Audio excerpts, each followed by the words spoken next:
Now, the news that Nairobi Governor Mike Mbuvi Sonko may be considering to engage in a benchmarking escapade in Kigali, Rwanda for 300 hawkers, boda and matatu operators has been received with mixed reactions. The plan is intended to draw lessons from Rwanda's renowned efficient transport sector with hopes to instill some sanity in a sector otherwise known to be chaotic. But can a benchmarking trip really solve Nairobi's transport and commercial problems? Well, Timothy Otieno explores. The Nairobi County government wants to send 100 boda operators, 100 hawkers and 100 matatu operators on an exclusive benchmarking trip to Kigali, Rwanda. After the announcement was made by Nairobi County's Director of City Inspectorate, Peter Mbaya, the reactions followed in quick succession. Nchi ya Kenya na Rwanda ziko tofauti. Kenya tunategemeanga economy ya biashara. So sekta matatu, hawkers and boda, hiyo ndio ile sekta inapatia country pesa mingi. Benchmarking, how can it solve? Watu wanataka tu kukula do peke yake. I'm very sure that they are not even going to take those people who are on the ground. Si idea mbaya, because as long as kama unajua mna provide ya watu na transport, mahali pa kulala, kukula, na unajua unaenda kuwa na seminar. Lilian Wambui is a stage clerk at the Utimo Bus Sacco.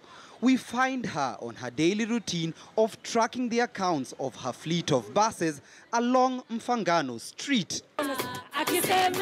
Hallelujah. Nairobi Governor Mike Sonko has had sleepless nights trying to tame the matatu sector, with a directive to have the buses banned from entering the central business district in September 2017 failing to kick off. The governor is hoping the benchmarking trip may offer solutions to the problem of buses overcrowding the CBD. Lilian agrees. Kama huko iko successful, pia hapa na believe inaweza kuwa successful as long as watu wako na the knowledge na wameona impact ya venye ina work. Across the street, we find Stephen Thiongo hawking clothes amongst the crowd of people. If the plan kicks off, hawkers, 100 of them, could board flights destined for Kigali.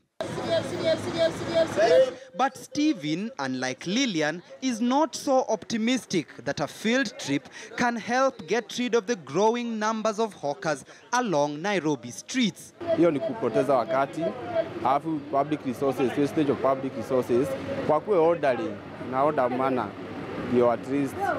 Sasa kusema wapeke benchmarking, hiyo si ni kupoteza wakati bado. Rwanda's boda industry is arguably the region's most refined. When I visited the city in December 2014, I discovered the country formulated and adopted the public transport policy and strategy plan of 2012 that guides boda operators. The developer of that plan, Peterson Mutabezi, told KTN News that the solution to the menace is simple. In many other countries, I think the cause of the disorder is because they have not yet recognized it as a mode of travel. Boda operators in Rwanda are required to have identification numbers on their helmets and reflector jackets that can be used to track their movement and report any cases of malpractice.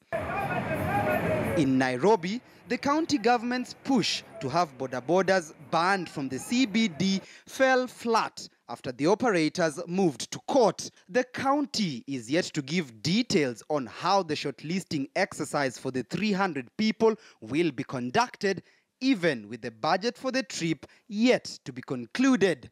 KTN News efforts to get details on the same bore no fruits. Timothy Otieno, KTN News.